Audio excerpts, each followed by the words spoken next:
पूजनीय वृंदावन से पधारे हुए प्रीतमदास जी महाराज, पूजनीय श्रद्धेय भगवतानंद जी महाराज, पूजनीय महाराज इस आश्रम के संचालक शिवानंद जी महाराज, पूजनीय मंच संचालक जी नारायण साहब जी और श्रद्धेय संत समाज, सभी धर्म प्रेमी सज्जन, शक्ति स्वरूपाएं माताएं और बहन, वसुंधरा की गोद में खेलने वाले नन्हे मुन्ने प्यारे प्यारे बच्चे एवं बच्चियां, सभी को वंदन अभिनंदन करते हुए आप बहुत अच्छी ज्ञानमयी चर्चा को श्रवण किया। स्वामी जी ने सनातन संस्कृति को लेकर के बहुत बड़ी अच्छी बातें बताई। सनातन का अर्थ ही होता है जो सदैव से है, जो पहले भी था, आज भी है और आगे भी रहेगा।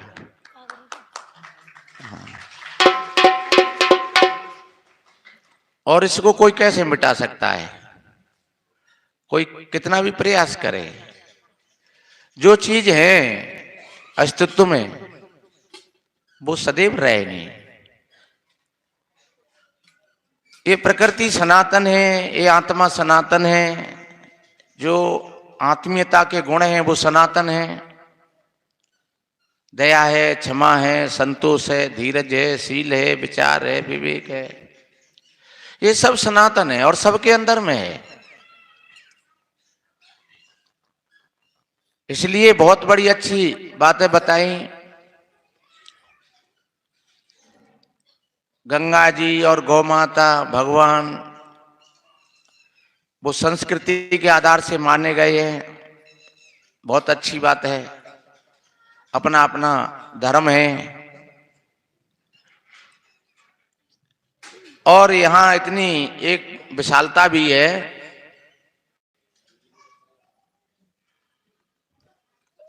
ये एक इतना बड़ा साम्राज्य है हिंदुत्व का,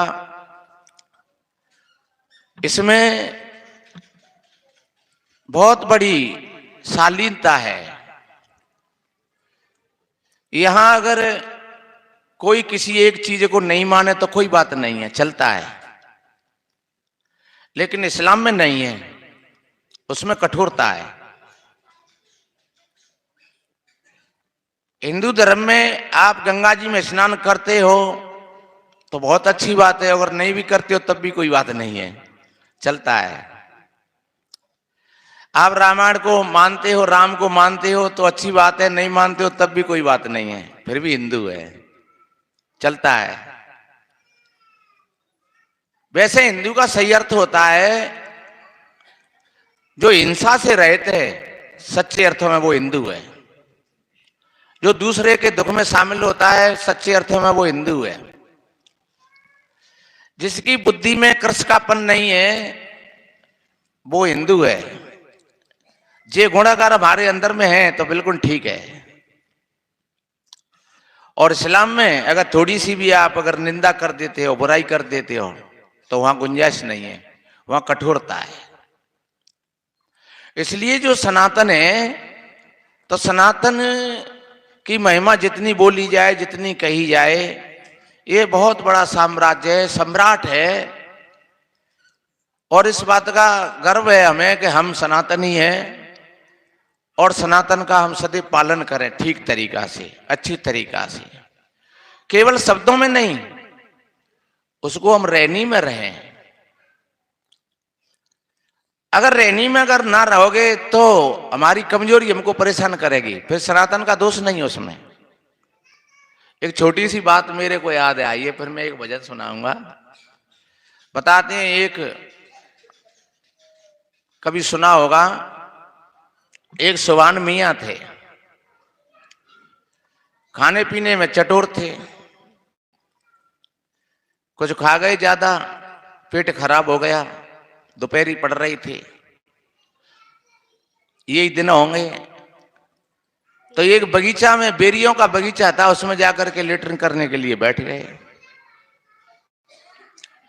एक हवा का झोंका आया तो एक बढ़िया अच्छा सुंदर पेड़ टूट करके गिरा और सामने ही गिरा। और मियाँ जी ने उठाया और देखते सोच रहे होंगे कि भाई बेर तो बहुत बड़ा अच्छा है, बेर बहुत बड़ा अच्छा है। और देखते ही देखते वो बेर मुंह में चला गया। अब देखो लेटरिन भी कर रहे हैं और बेर भी खा रहे हैं। कोई बात नहीं, शाम को कोई कार्यक्रम था, जैसे यहां पर सत्संग चल रहा है ऐसा ही कोई गांव में आयोजन था। यहां तो ये महात्माओं का कार्यक्रम है और उस आयोजन में वेश्याएं आई थी और गांव के सभी अच्छे अच्छे लोग सत्संग में उस समारोह में बैठे हुए थे। कुर्सी डाल करके पीछे लोग बैठे, वरिष्ठ नागरिक थे, उन्हीं में सुभान मियाँ बैठे थे। सुभान मियाँ भी एक वरिष्ठ नागरिक थे, वहां के एक अच्छे आदमी थे। तो वो वेश्या एक भजन गा रही थी। उसने पहली अलाप में बोला, सुभान तेरी बत्तियां में जान गई राम, हो जान गई राम, मैं जान गई राम रे, सुभान तेरी बत्तियां में जान गई राम, सुभान तेरी बत्तियां में जान गई। वे सोच रहे सुभान मियाँ के भाई मैंने और तो कोई गलत काम किया नहीं है, आज लेटरिंग करते में एक बेर खाई ले। पर इसको कैसे पता लग गया? किसी ने बता दिया होगा। पर अगर इस सभा के बीच में इसने बोल दिया तो मेरी पोल खुल जाएगी और लोग मुझको कहेंगे अच्छा सुभान मियाँ तुम ऐसा भी करते हो कि लेटरिंग करते हैं बेर खाते हो। सुभान मियाँ खड़े हो गए, उन्होंने कहा बहुत अच्छा बहुत अच्छा बहुत अच्छा, धन्यवाद, बहुत अच्छा, लो इनाम ले जाओ। उन्होंने बढ़िया एक शॉल चद्दर ओढ़ करके बैठे तो वो चद्दर को दे दिया और कह रहे सारे में बस बहुत है बहुत अच्छा। बच्चे कह रहे कि अब आगे मत कहिए, यहीं तक ठीक है। लेकिन उसको तो पता ही नहीं था। वो तो दूसरी अलाप में फिर कहने लगी, सुभान तेरी बत्तियां मैं कह दूंगी राम, वो कह दूंगी राम, मैं कह दूंगी राम रे, सुभान तेरी बत्तियां मैं कह दूंगी राम, सुभान तेरी बत्तियां मैं कह दूंगी। बोले पहले कह रही थी कि जान गई राम, और अब कह रही है कि कह दूंगी राम, इनाम थोड़ी रह गई। बढ़िया अंगूठी पहने हुए थे, उस अंगूठी को उतार करके कहा कि और ले जाओ, और सोने की अंगूठी उतार करके उसको इनाम में दे दी। और फिर कह रहे दोनों हाथों से कि ध्यान रख, बहुत अच्छा कहा है, लेकिन इस संवाद को अब आगे मत बढ़ाए, यहीं छोड़ दे। और वो तो फिर कहने लगी, जब ऐसी ऐसी इनाम मिल रही हैं तो तीसरी बार हम फिर कहने लगी, सुभान तेरी बत्तियां मैं कह रही हूं राम, वो कह रही हो राम, मैं कह रही हो राम रे, सुभान तेरी बत्तियां मैं कह रही हो राम, सुभान तेरी बत्तियां मैं कह रही हो राम। पहले कह रही जान गई राम, और फिर कह रही कह दूंगी राम, और अब कह रही है कि कह रही हूं राम। अब नहीं सुभान मियाँ से रहा गया, और वो खड़े होकर के कहने लगी, बेस्या की जात, न तुझको अपनी शर्म न दूसरों की शर्म, जान गई राम, कह दूंगी राम, कह रही हो राम, तू क्या कह देगी, मैं ही कह देता हूं कि मैं लेटरिंग करते में एक बेर खा लिया था। अब क्या कहेगी तू बता। उसने बेचारी ने हाथ जोड़े, हजूर मुझे नहीं पता था कि आपका ही नाम सुभान है, कि आप कब लेटरिन करीबे गए और कब आपने बेर खाया। मैं तो सुभान अपने अल्लाह के लिए कह रही थी कि हे सुभान, हे अल्लाह, मैं तेरी बातों को जान गई, अब तेरी बात में कहने के लिए जा रही हूं, मुझे नहीं पता था। तो ध्यान रखो, उसको नहीं पता था बेचारी को, सुभान मियाँ की अपनी कमजोरी थी, उसको अपनी ही व्यक्तित्व पर घृणा आ रही थी। ये ध्यान रखो, इस कहानी का आशय है कि हमें अपनी ही कमजोरी हमको हमेशा परेशान करती है। बहुत दिन हो गए, हम करीब करीब हो गई होंगी तो 25 26 27 साल हो गई होंगी साधु जीवन में ही हम आए। एक महात्मा जी ने हमसे कही कि तुम इलाहाबाद चले जाओ, किताब ले आओ। तो हम चले गए इलाहाबाद और बैठ गए हम ट्रेन में आगरा से, पर हमने टिकट नहीं ली और पैसा भी हम पर नहीं थे इतने।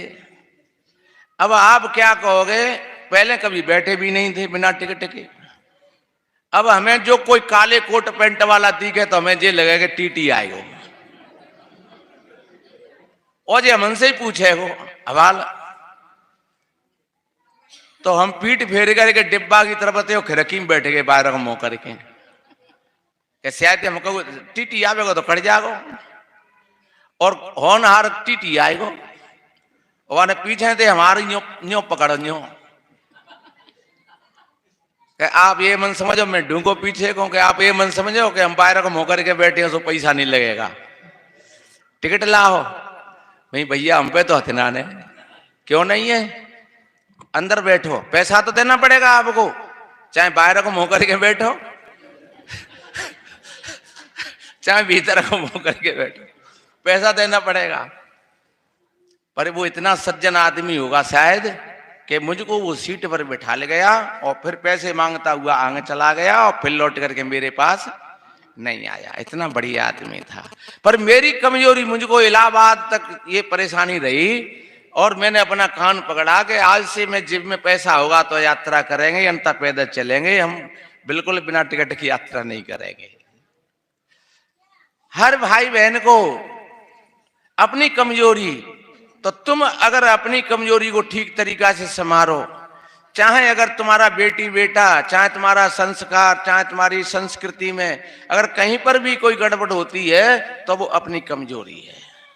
एक महाराज जी ने बहुत बड़ी अच्छी बात कही कि कर्म तुम्हारे अच्छे हैं, किस्मत तुम्हारी दासी है, और कर्म तुम्हारे अच्छे हैं तो घर ही में मथुरा काशी है। कितनी बढ़िया बात कही। करण साधवी बोल रही कि घर में बह रही धारा रे, कर माता पिता की सेवा घर में बह रही धारा रे, और वेद पुराण पुकारा रे। ये शास्त्रों में भी ऐसा कहा है। महाराज जी कह रहे मातृ देवो भव, पितृ देवो भव, आचार्य देवो भव, अतिथि देवो भव। देवता का अर्थ ही होता है जो देता है और बता देता है, उसको कहते हैं देवता। देवता तो माँ ने बहुत कुछ दिया है, पिता ने बहुत कुछ दिया है, और माँ बहुत कुछ देती है, और जो देते हैं वही देवता होते हैं, और जो नहीं दे पाते हैं तो वो फिर लेवता हो जाते हैं। तो देना चाहिए।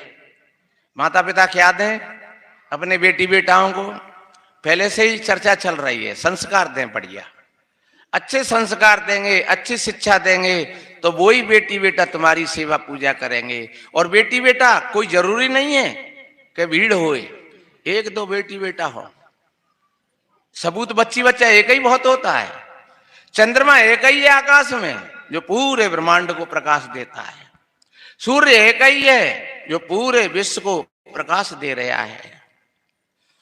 तो इस तरीका से अगर कोई अच्छी चीज थोड़ी सी भी तुम्हारे पास में है वो बहुत है। एक ही बेटा है, एक ही बेटी है, और बेटी बेटा एक समान नहीं होते हैं, ये भी ध्यान रखो। ये अपने चित्त में ऐसी बात मत पाल लेना। बेटियों ने बहुत बहुत कुछ किया है, कहीं कहीं भाई लोग हताश हो जाते हैं। जब बेटियां होती हैं तो हताश हो जाते हैं, और बेटा होते हैं तो बड़ी खुशी होती है, मिठाइयां बढ़ती हैं, जन्मदिवस मनाते हैं। पर ये ध्यान रखो कि बेटाओं के आधार से आपने कितनी बार सुना होगा कि अपने माता पिता को घर से निकाल दिया, लेकिन ये नहीं सुना होगा कि बेटियों ने किसी अपने माता पिता को घर से मार करके निकाला है। यहाँ पर भी बेटी हैं इनकी, जो हम आ रहे हैं और 12-15 साल से हम देख रहे हैं, तो सब बेटी आकर के यहाँ पर खूब सेवा करती हैं। शायद बेटा नहीं कर पाता, और शायद एक बेटा होता तो ऐसा होता भी नहीं, ये भी ध्यान रखो। फिर तो बेटा के लिए होता सब कुछ, तो बेटा कुछ नहीं कर पाता है, और दूसरी तीसरी साग पे फिर भूल जाते हैं कि तेरे बाबा का नाम हो रहे के पतो ना लाओ, जगह पूछ लेंगे। लेकिन बेटियां नहीं भूलती हैं। बेटी हो चाहे बेटा हो, मेरा तात्पर्य ये नहीं है, चाहे बेटी हो चाहे बेटा हो, अच्छी शिक्षा और अच्छे संस्कार दोगे तो आपका बेटा और आपकी बेटी आपकी सेवा करेंगे, समाज की सेवा करेंगे, और जहां पर रहेंगे वहां पर ही वो सेवा भाव उनके अंदर में होगा। वो वीर बनेंगे, भक्त बनेंगे, दातार बनेंगे।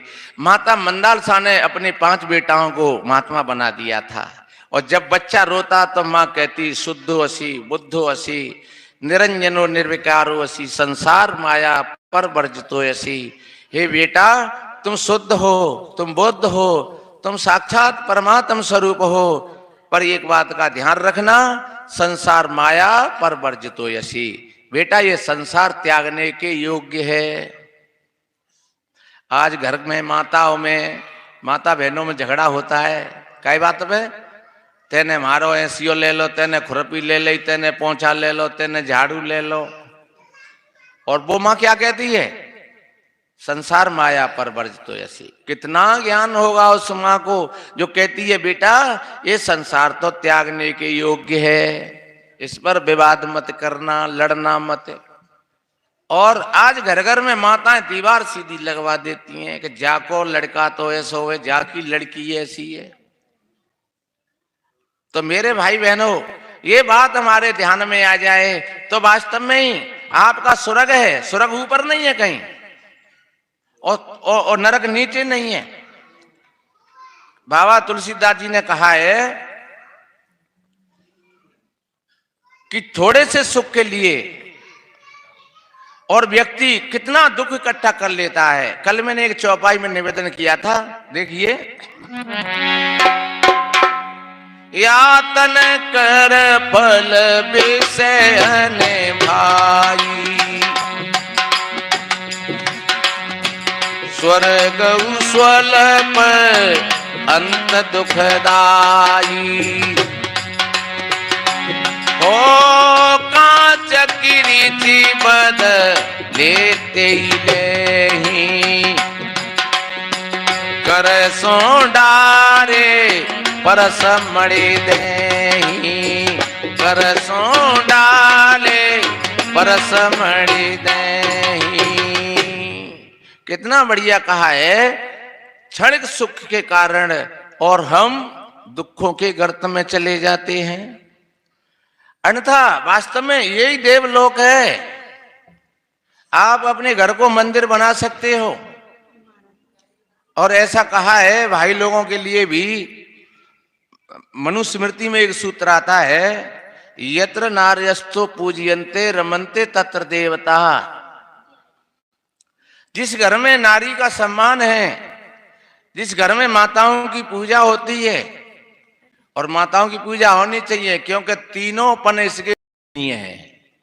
बचपन में बच्ची के रूप में पूजते नहीं, भैया कन्यन बैठा रहो, कोई भी कार्य होता है तो कहते कन्यन लाओ बुलाए गए, अरे भैया ने कन्या करनी है 5, महाराज जी आ रही है, जयकारा लगा दो है। बोलिए शिवानंद महाराज की जय। धन्यवाद धन्यवाद। आ जान दो, बैठ जान दो भाई, बैठो आप, वहीं से बंदगी करना चाहिए।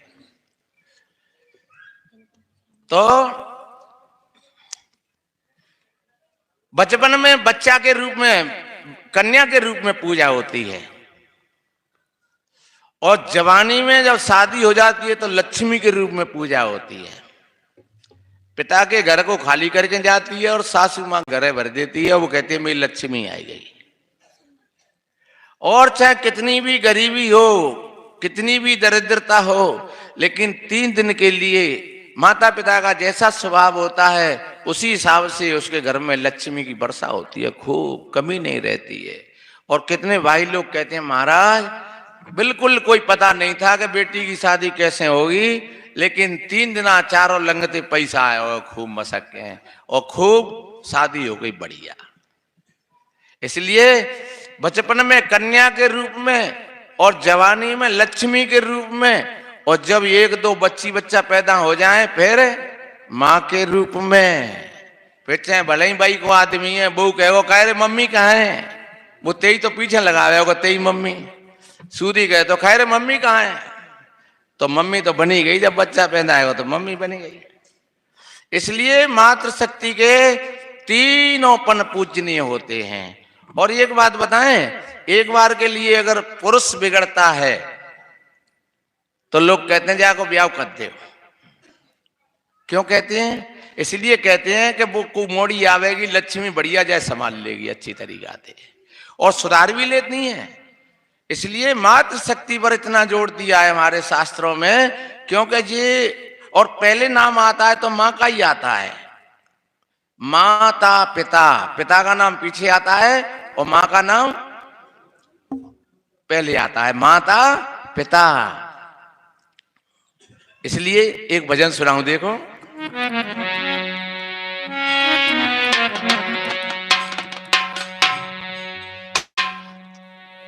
जब माता सीता को विदा किया, उनकी मां ने कितना बढ़िया उपदेश दिया कि सासु ससुर गुरु सेवा करेहू, पति रुखल कियायो सयनु सरेहू। और ये रामायण में 2 ही पात्र हैं। माता पार्वती जी की मां भी यही उपदेश देती हैं कि करौ सदा शंकर पद पूजा, नारे धर्म पति देओ न दूजा। और ये भाई लोगों को भी ठीक तरीका से समझ लेना चाहिए, क्योंकि मां एक पृथ्वी है तो पिता एक आकाश है। और माताओं के पास में जमाबंदी है, पुरुष के पास में जमाबंदी नहीं है। कैसे? एक थोड़ी सी समय के लिए मान लो कि ये सब माताएं खत्म हो जाएं पूरे विश्व की, आप जे मन सोचिए कि जी महात्मा बुरो चाहते माओ, ये सब मातृशक्ति खत्म हो जाए तो पुरुषों के पास में कछु बचेगा फिर रचना करने के लिए? कर लेंगे रचना? शायद आप जो सोच रहे होंगे तो महाराज अगर पुरुष सब खत्म हो जाए तो, हाँ, कि पुरुष सब खत्म हो जाएं तो करीब करीब 50 करोड़ माताओं में थे और 10-15 करोड़ माताएं तो गर्भवती जरूर होंगी, और जरूर होंगी तो कछु ने का सवेरे ही बच्चा होंगे, कछु ने का बच्ची होगी, और सवेरे तो सृष्टि फिर शुरू रहेगी। तो जमाबंदी थे कि नहीं? पुरुषों के पास में जमाबंदी नहीं है और माताओं के पास में जमाबंदी है। जैसे कॉलेज, हाँ, कॉलेक्टर में अपने बीज जमा कर देना है तो भाई साहब फिर 6 महीना पीछे भले ही निकाल ले, क्योंकि वहां जमाबंदी है गई। ऐसे ही मातृशक्ति के पास में जमाबंदी है। पृथ्वी अगर माँ है तो पिता आकाश है। पर ध्यान रखो, आकाश का एक ही काम है, सिर्फ केवल वर्षा। पर ये ध्यान रखो, पृथ्वी के पास में भले ही सारे बीज हों, पर अगर आकाश नहीं बरसे तो एक बीज नहीं बजेगा, सब मच जाए कछु समय में। इसलिए पृथ्वी सारे बीजों को समेट करके, और उसकी एक तपस्या है, जब 4 महीना तपती है, प्रार्थना करती है, और फिर आकाश बरसता है घुमड़ घुमड़ करके, और फिर 15 दिना में पृथ्वी माता एकदम हरी भरी हो जाती है, सारे के सारे बीज प्रपुष्ट हो जाते हैं, मानो हरी चादर ओढ़ करके बैठ गई।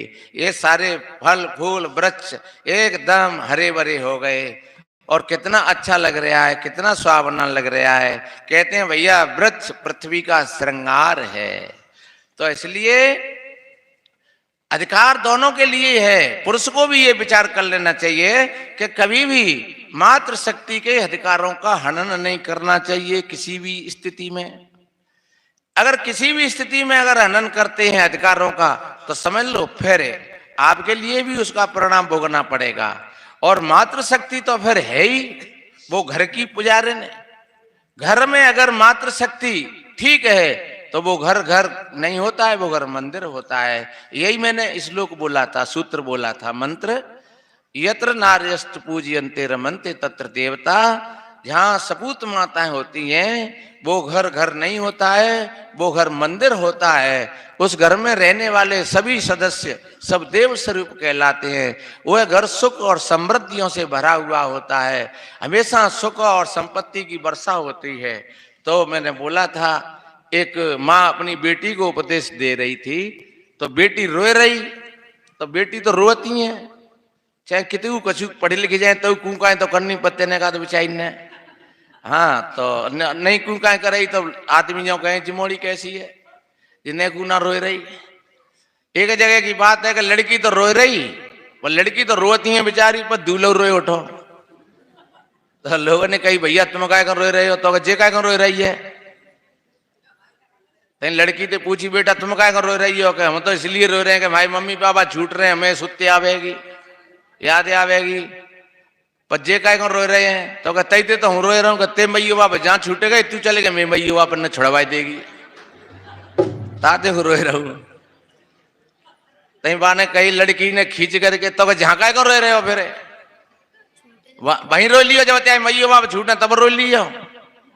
लड़का ने कही तो रो न, तो तू ये संग ही संग रोते ही रोते चले। तो मेरे भाई बहनों, अगर वास्तव में जिसके भीतर में सदगुरु का ज्ञान प्रकट हो जाता है और ये समत्व भाव आ जाता है तो उनका जीवन खुशहाल होता है, अंततः पूरा जीवन रोते ही रोते बीत जाता है। हमने देखा है बड़ी बड़ी कोठी, बड़ी बड़ी कारें, बंगलाएं, और वहां भी अगर गहराई से बैठ करके पूछो तो वहां भी सारे के सारे दुखों का पहाड़ पड़े हुए हैं।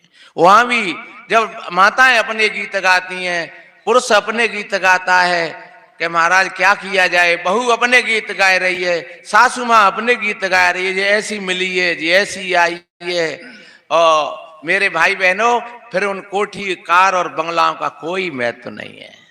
इसलिए वो माँ कितनी समझदार होगी। मैं समय तो अपनी ओर चल रहा है और भजन हमारे यूट्यूब पर आप भाई बहन सुनते ही रहते हैं, लेकिन अब सामने है तो फिर कुछ न कुछ तो कहना ही पड़ेगा।